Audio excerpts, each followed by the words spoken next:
Hello' friends, আজি বজাৰলৈ গৈছিলোঁ। তাৰপিছত মাংসকেইটা ধুনীয়া দেখি পেলাই একদম 2 কেজি লৈ আহিছোঁ আৰু আজি ভাবিছোঁ শামুকৰ লগত বনাম। তো আহক দেখাই আছোঁ আপোনালোকক কেনেকৈ বনাই আছোঁ। এইটো মই বিনা তেলত গাহৰিকেইটা কেৰাহীত দি দিলোঁ। তাৰপিছত ভালকৈ এনেকৈ ফ্ৰাই কৰি আছোঁ। তাৰে তেল ধুনীয়াকৈ ওলাই যায়। তাৰপিছত এইফালে আদা ৰচুন থেতেলি আছোঁ।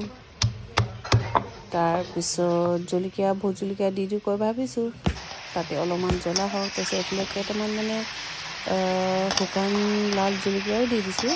তাৰপিছত এইফালে বিলাহী আলু দি দিলোঁ মই অলপমান। তাৰপিছত শামুকখিনি মই বইল কৰি পেলাই পানীটো পেলালোঁ। তাৰপিছত এতিয়া শামুকখিনিও দি দিছোঁ। ধুনীয়াকৈ ফ্ৰাই কৰি আছোঁ। একো তেল নাই দিয়া, এনেকৈ বিনা তেলতে ধুনীয়াকৈ ফ্ৰাই কৰি আছোঁ শামুককেইটা গাহৰিকেইটাৰ লগত।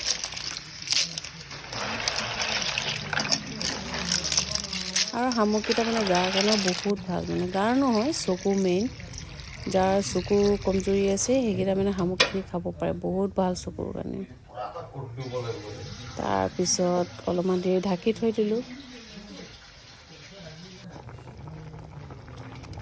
এতিয়া আদা ৰচুনকেইটা ধুনীয়াকৈ দি দিছোঁ। দি পেলাই অলপ দেৰি ঢাকি মেলি থৈ দিম আৰু।